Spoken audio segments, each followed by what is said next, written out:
नमस्कार दोस्तों, मिस्टर दस रिएक्शन के और एक नए रिएक्शन वीडियो में मैं आपको स्वागत करता हूं। मैं हूं विक्रम और आज हम रिएक्शन देने वाले हैं Naila Pakistani reaction YouTube channel का वीडियो है और वीडियो का टाइटल है Maulana fatwa against Nazia Ilahi Khan on ghar wapsi ready for marriage. अच्छा, ये वीडियो का टाइटल है। ओरिजिनल वीडियो का लिंक मेरा वीडियो का डिस्क्रिप्शन में है, आप जाके ओरिजिनल वीडियो को जरूर देखिएगा। और प्लीज प्लीज प्लीज मेरा वीडियो आपको अच्छा लगता है तो प्लीज मेरा चैनल को सब्सक्राइब कीजिए, मेरे वीडियो को लाइक कीजिए, शेयर कीजिए, कमेंट कीजिए। ठीक है, तो चलो अभी वीडियो स्टार्ट करते हैं। नमस्ते एंड सत श्री अकाल और आप देख रहे हैं मेरा खास शो डिबेट विद शाइला। और आज हमें ज्वाइन किया है नाजिया इलाही खान ने। Thank you so much ma'am हमें ज्वाइन करने के लिए। Thank you so much. जय श्री राम। जय श्री राम। आज आपसे कुछ कड़े सवाल हम पूछने जा रहे हैं। कुछ मौलाना के फतवे हैं जो कि आप पर जारी किए जा रहे हैं कि क्या नाजिया इलाही खान घर वापसी करने जा रही हैं, क्या वो सनातन धर्म में एंट्री करने जा रही हैं, क्या वो इस्लाम छोड़ने जा रही हैं। इस तरह की अफवाहें कुछ सोशल मीडिया के अंदर जो है ना सर्कुलेट कर रही है। क्या सच्चाई है इसके पीछे? अंदर वीडियो होने वाला है दोस्तों। क्यों मैं ऐसा क्यों करूंगी? एक हाथ में संविधान, एक हाथ में संविधान। मैं प्रैक्टिकली आपको इसका रिप्लाई दे देती हूँ शर्ला। और एक हाथ में जी माँ सरस्वती। This is Nazia Ilahi Khan. ये हूं मैं। जबरदस्त। माँ सरस्वती, शिक्षा, इल्म, कुरान का पहला वर्ड इकरा, संविधान। भारत में रहने वाले हर वो नागरिक अगर उसको संविधान से मोहब्बत नहीं है तो उसको भारत में रहने का कोई राइट नहीं है। भारत में रहना है तो आपको संविधान सर्वोप्रिय और सर्वप्रथम रखना ही पड़ेगा। सही बात है। तो ये दो चीजों पर नाजिया बिलीव करती है, ये दो चीजों पर नाजिया भरोसा करती है और इसी दो चीजों को नाजिया मानती है। बाकी देखिए, मौलवी मुल्ला तो ये भी कहते हैं कि औरत दिल बहलाने का सामान है, तो क्या मैं बन जाऊं दिल बहलाने का सामान? मौलवी मुल्ला तो ये भी कहते हैं कि औरत को पर्दे के अंदर रहना चाहिए, तो क्या मैं पर्दे के अंदर अपने आप को किसी बोरे और टाट में बंद कर लूं? मौलवी मुल्ला ये भी कहते हैं कि औरत को कम बोलना चाहिए, तो मैं कोर्ट रूम के अंदर जाकर के मुंह पे ताला लगा लूं, फेविक्विक लगा लूं। तो मौलवी मुल्लाओं के हिसाब से औरतों को सिर्फ बच्चा पैदा करने की मशीन और उनके दिल बहलाने का सामान बनाया गया है, क्योंकि हवा को पैदा ही इसलिए किया गया था ताकि वो आदम का दिल बहला सके। देखिए, मौलवी मुल्ला के हिसाब से वो कभी चर्च नहीं जा सकते हैं। क्यों नहीं जा सकते हैं? क्योंकि चर्च एक अलग रिलीजन है, इसलिए वो चर्च नहीं जाएंगे। तो भाई कुरान से जो सूरे मरियम हटा दो। चर्च जा करके वो ईसा मसीह को नहीं के सामने कैंडल नहीं जला सकते हैं।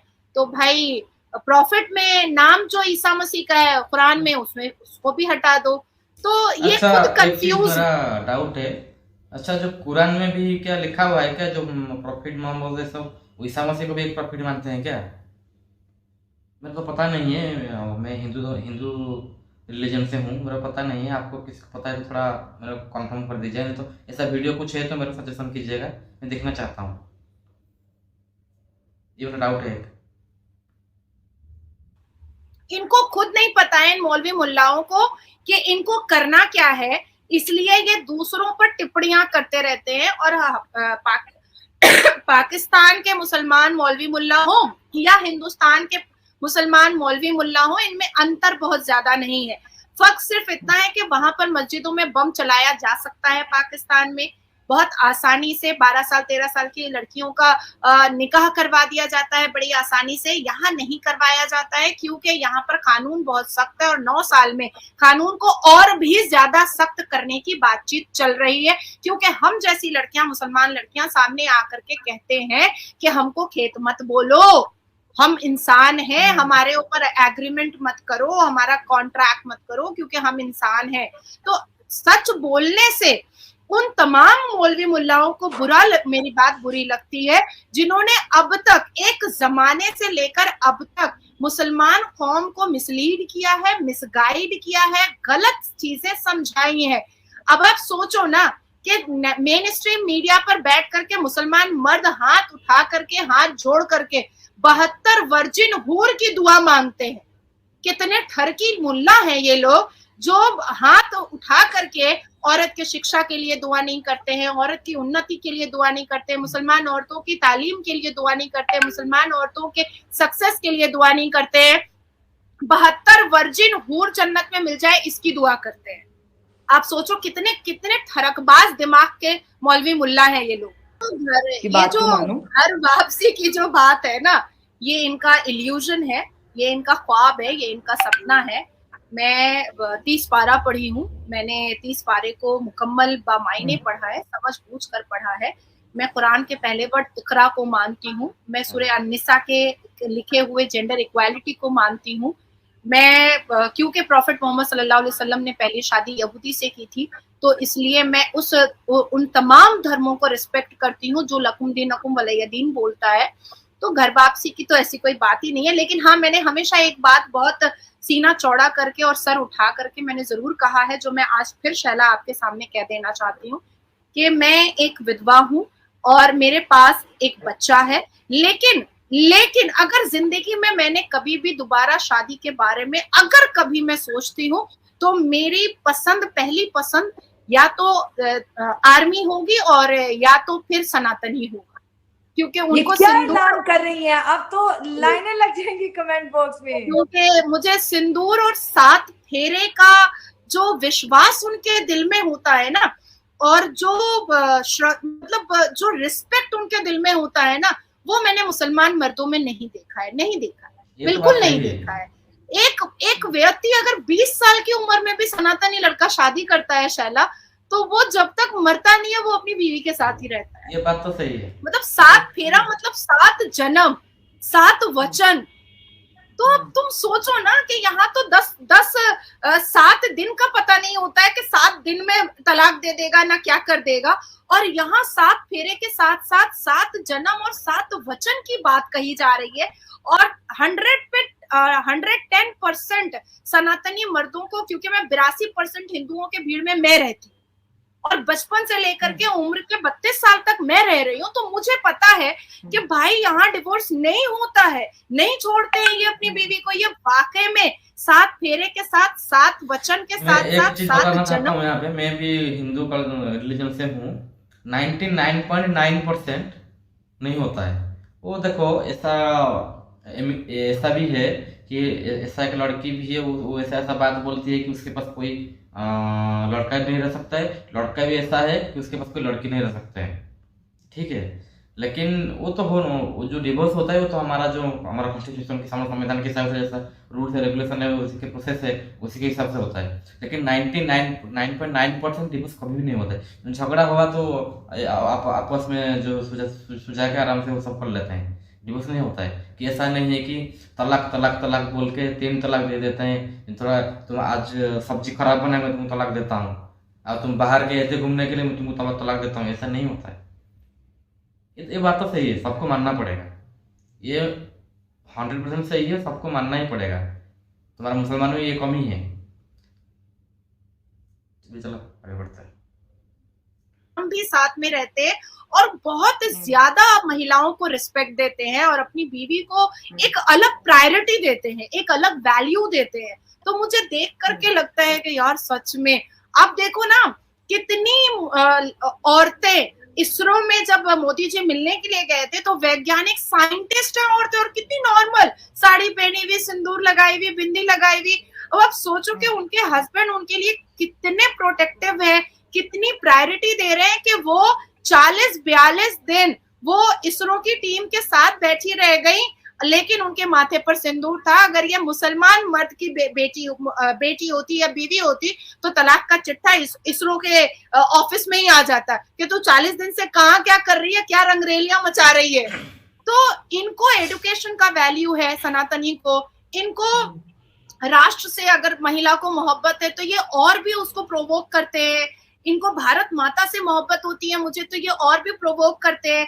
तो सनातनी मर्दों के दिमाग में ना खराब बातें नहीं आती हैं, वो बहुत व्हाइट को व्हाइट ब्लैक को ब्लैक कहते हैं, और क्योंकि बचपन से देवियों की पूजा करते हैं तो इसलिए उनके दिल में महिलाओं को लेकर के एक बहुत ही इंपॉर्टेंट और वैल्यूएबल रिस्पेक्ट है।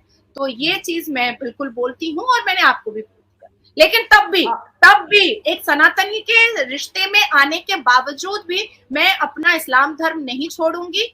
और जिस किसी से भी मैं रिश्ता अगर जुड़ता है in any case, in any circumstances, तो वो उसके धर्म को मैं रिस्पेक्ट करूंगी और वो मेरे धर्म को रिस्पेक्ट करेगा। बहुत ज़बरदस्त बात, और मैं अपने आप को बहुत ज़्यादा काबिल फ़ख्र समझती हूँ कि नाज़िया इलाही खान ने अपने दिल की बात, मन की बात मेरे शो पर बोली कि अगर जिंदगी में, क्योंकि हर इंसान को पहली बार ये वर्ल्ड रिकॉर्ड तोड़ा है नाज़िया इलाही खान ने नाइला पाकिस्तानी रिएक्शन पर, कि जिंदगी में मौका मिला और हर लड़की को ये इख्तियार है कि वो अपना जीवन साथी चुने, तो वो सनातनी होगा नाज़िया इलाही खान का फ्यूचर हस्बैंड। और अगर फील्ड की बात करें तो आर्मी सर आंखों पर, ये आपके हुब्बुल वतनी है, इसकी पाकिस्तान में भी तारीफ की जाती है, इंडिया में भी तारीफ की जाती है। लेकिन इसके साथ साथ हम ये देखते हैं, आपने साइंटिस्ट का जिक्र किया, 100 से ज़्यादा जो है विमेन साइंटिस्ट ने चंद्रयान 3 को कामयाब बनाया, लेकिन इसके साथ साथ शिव शक्ति का भी जिक्र किया गया। चांद का वो मरकज जहां जो चंद्रयान 3 लैंड किया, प्राइम मिनिस्टर नरेंद्र मोदी ने उस जगह को तारीखी जगह बनाकर शिव शक्ति का नाम दे दिया। इंडियन विमेन्स जमीन पर भी राज कर रही हैं और चांद पे भी प्राइम मिनिस्टर नरेंद्र मोदी ने उनका छोटा सा घर बना दिया। तो इस जो खुशी के मौके पर और जिस तरह भारत अपनी विमेन्स को रिस्पेक्ट दे रहा है और उनको जो है शाइन करवा रहा है पूरी दुनिया में, इस पे आप क्या कहेंगे? देखिए, सबसे पहले तो मैं बताऊं कि बहुत लोग इस पर, हिंदुस्तान के मुसलमान, विरोधी दल, कांग्रेस के लोग और पाकिस्तान, अरे देखो हिंदू नाम दे दिया, शिव शक्ति नाम दे दिया, शिव शक्ति नाम दे दिया। तो भैया तो क्या नाम देंगे? करबला नाम देंगे? हम पाकिस्तान में थोड़ी बैठे हैं, हम तो हिंदुस्तान में बैठे हैं, तो क्या नाम देंगे? कोई मुगल पीरियड का नाम दे देंगे? ये तो हो नहीं सकता, पॉसिबल नहीं है और देना भी नहीं है, क्योंकि मुगल पीरियड तो औरतों में ही घुसा रहता था, इसलिए तो बर्बाद हुआ। तो सेम मुगल पीरियड की तरह कांग्रेस भी, राहुल गांधी जी भी क्यों बर्बाद हुए? 440 में क्यों आए? क्योंकि इनके जमाने में भी ये महिलाओं को रिस्पेक्ट नहीं दिया जाता था। अभी मैं आपको बताती हूँ कि शिव को इस पूरी दुनिया के पिता माना जाता है। अच्छा, ठीक है। अब क्योंकि शैला, मैंने आपके साथ ही ऋग्वेद पर और इसरो की टीम ने जब लॉन्च से पहले जब पूजा किया था और उस पर काफी कंट्रोवर्सी चल रही थी, तो मैंने आपके साथ ही इंटरव्यू किया था और मैंने आपको पूरे डिटेल्स मैंने बताए थे। और देखिए, कल भी इसरो के हेड ने, चेयरमैन ने बैठ करके कहा है कि एल्जेब्रा से लेकर के चांद सूरज से लेकर के जमीन और चांद के पैरामीटर को और उसके डिस्टेंस को नापने तक ऋग्वेद ने पहले ही बता दिया था। ये इसरो के वैज्ञानिक के चेयरमैन और मैंने खुद ऋग्वेद है और उसमें है ये लिखा हुआ, उसमें ये सारी चीजें लिखी हुई मेडिसिन के बारे में। तो मैं उसको डिस्कस नहीं कर रही हूँ क्योंकि मैं आपके साथ ऑलरेडी डिस्कस कर चुकी हूँ। तो अगर उसको डिटेल में जानना होगा तो लोग वहां पर भी जाकर के आपके साथ देख सकते हैं मुझे, क्योंकि लॉर्ड शिवा को कंसिडर किया जाता है फादर ऑफ होल यूनिवर्स, इसलिए का नाम दिया गया है। और शक्ति से उच्चारण निकलता है वुमेन एम्पावरमेंट हमेशा से, क्योंकि सनातन धर्म जो है वो 4,500 साल पुराना है और 4,500। यहाँ पे एक चीज बताना चाहता हूँ नाज़िया इलाही खान से, मैडम से। वो एक मुसलमान है, ठीक है, 4,500 साल बताते हैं, लेकिन देखिए हमारा जो महाभारत है, ठीक है, वो 10,000 साल पहला है। सनातन 4,500 साल पहला कैसा हुआ? जो हिंदू धर्म है वो सनातन से हिंदू ऐसा करके वो हो सकता है, उसको मेरा नॉलेज है, लेकिन हमारा सनातन धर्म में दावे के साथ बोल सकता हूँ कि सनातन धर्म हमारा 10,000 साल पुराना है। 10,000 बीच में कितना साल पुराना पता नहीं, ठीक है। जब इजिप्ट में और यूरोपियन रिलीजन क्या बोलते हैं, यूरोपियन कॉन्टिनेंट में जब वो पहाड़ों के अंदर रहते, जंगल में रहते थे, तब हमारे यहाँ हड़प्पा मोहनजोदड़ो बहुत बड़ा सिविलाइजेशन था। वो इतना डेवलप था, उसका जो अभी अफसोस है ना, उसके जो मिलता है ना, उसको खनन के टाइम पे वो दिखता है कि वो उस टाइम कितना डेवलपमेंट थे। उस टाइम ड्रेनेज सिस्टम ऑल था, ठीक है। तो हम इतना ये कैसे हो गए? मैं यही बता रहा हूँ, हमारा जो सनातन धर्म है 10,000 11,000 साल पुराना है, उससे ऊपर है, ठीक है दोस्तों। चलो अभी वीडियो देखते हैं।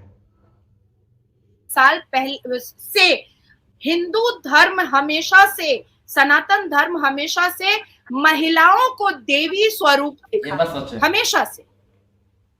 कमाल है। सीता माँ का अपहरण हुआ था तो उनके नोस्पिन के बारे में उनके देवर को भी नहीं पता था, क्योंकि उन्होंने अपनी भाभी का चेहरा कभी नहीं देखा था। तो एक बैरिकेड, रिश्तों के एक बैरिकेड, एक लिमिटेशंस, तो ये सारी चीजें सनातन धर्म सिखाता है। तो शक्ति से उच्चारण निकल रहा है वुमेन एम्पावरमेंट का, और एक भारी हजारों मात्रा की टीम में महिलाएं इसरो में थी और 40 दिन एक जगह एक चेयर पर वहीं पर बैठे रहना, आंखें पथरा करके, कि हमारे मान सम्मान, हमारे भारत की भूमि के लिए ये बहुत बड़ी बात है। अपने संसार, अपने बच्चे, अपने पति, जो महिलाएं पति को परमेश्वर बोलती हैं, उनको भी उन्होंने साइड रखा।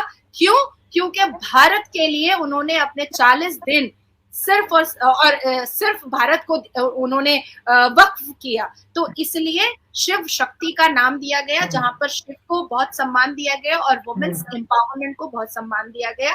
ये चीजें ना पाकिस्तान समझेगा, ये इस इमोशन को ना हिंदुस्तान के मुसलमान समझेंगे, इस इमोशन को अपोजिशन इंडिया के विरोधी दल नेता भी नहीं समझेंगे।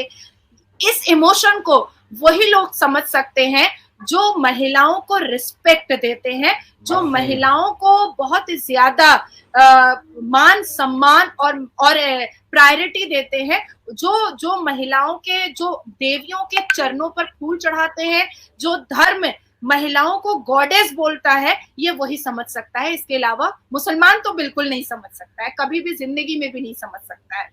तो इसलिए मुसलमान को साइड ही कर दीजिए, क्योंकि हमारे 30 पारा कुरान में तो गॉडेस है ही नहीं है। महिलाएं जो है वो कुरान के हिसाब से तो मुकम्मल पाक भी नहीं होती हैं। महिलाओं का जिक्र, औरतों का जिक्र कुरान में अल्लाह ने अपने मुंह से कहीं पर भी नहीं किया, कहीं पर भी नहीं किया है। हालांकि 25 प्रॉफिट को उन्होंने अपना फेवरेट, अपना बहुत करीबी प्रॉफिट माना था, और बाकी तो जो है वो है ही है। लेकिन उस 25 में भी सिलेक्शन में ना बीबी फातिमा आई, ना बीबी मरियम आई। तो मुल्ला मौलवी सब अभी कंफ्यूज हैं। और महिलाओं का रिस्पेक्ट कभी भी इस्लाम में और मुसलमान में और कुरान में और हदीस में ढूंढा जा ही नहीं सकता है, क्योंकि है ही नहीं है। बार बार इस चीजों का जिक्र है कि भाई हम दिल बहलाने का सामान है और हम बच्चा पैदा करने का सामान है। सही।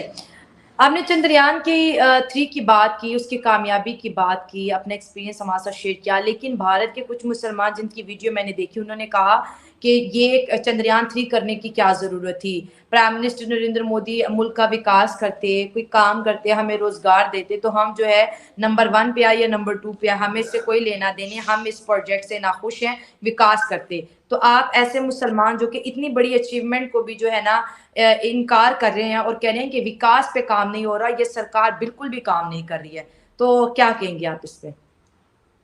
मैं ये कहूंगी कि अगर वाकई में विकास पे काम नहीं हो रहा है और जो ये इंटरव्यू दिए हैं वो भूखे मर रहे हैं, तो उनकी इतनी पॉपुलैरिटी कैसे हो गई कि उनको इंटरव्यू देने तक का उनको वैल्यू मिल गया, और इतना वक्त उनके पास कैसे आ गया कि वो इंटरव्यू देने के लिए खड़े हो गए।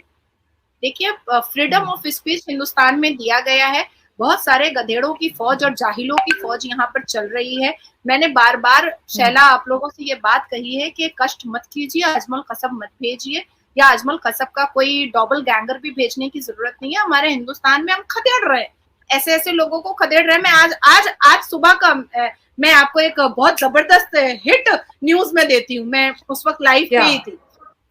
असदुद्दीन अवैसी जी ने कल कहा कि राम मंदिर अयोध्या का डॉक्यूमेंट्स दिखाइए योगी जी, तब समझेंगे। तो उन्होंने वो सोशल मीडिया पे अपलोड कर दिया। सोशल मीडिया पे डाल दिया। फिर उन्होंने पूरे के पूरे डॉक्यूमेंट्स को, और साथ साथ जो ऋग्वेद में और जो भगवत गीता में जो रामलल्ला की पैदाइश के बारे में जहां जहां पर उच्चारण किया गया था, वो सारी चीजें प्रूफ के साथ उन्होंने डाल दी है और कानूनी डॉक्यूमेंट्स भी डाल दिया है। या हाई कोर्ट का सर्वे का रिपोर्ट, सुप्रीम कोर्ट का सर्वे का रिपोर्ट, वो भी डाल दिया है, जमीन और जायदाद का सब रिपोर्ट भी डाल दिया है। और एक और कहा है, भाई कितना दिल जीतते हैं योगी जी, मैं तो मानती हूँ उनको, सच में सल्यूट है योगी जी को। और कहा है कि जितने उत्तर प्रदेश में मदरसा है ना और मस्जिदें हैं, सबका डॉक्यूमेंट दो, नहीं तो अवैध निर्माण समझ करके सबको तोड़ देंगे। ये बड़े देखो, वायरल जा रहे हैं, जबरदस्त। हाँ सही बात तो है शैला, भाई, मैं तुम मांगते हमेशा हो तो अपनी हमको हम भी स्पीच में एक मांगेंगे। बात बोलती हूँ, जब मैं पब्लिक की गैदरिंग में स्पीच देती हूँ तो मैं हमेशा एक चीज बोलती हूँ, कि छेड़ोगे तो छोड़ेंगे नहीं, हम्म, और शांति से छूटना रहो। है तो छेड़ो मत। क्या बात है। तो मैं इस चीज पर बहुत बिलीव भी करती हूँ, और मैंने अपने इस रूप को दिखाया भी है। I am very polite. मैंने आपसे ही डिस्कस किया था कि अब जब से मैंने भगवत गीता पढ़ी है, तब से मेरे लाइफ स्टाइल में बहुत चीजें चेंजेस आई हैं। 2011 तक मैं बहुत शॉर्ट टेम्पर्ड थी, लेकिन अब मैं बहुत पोलाइट, बहुत एक अजब सा एक शांत दिमाग में आ चुका है।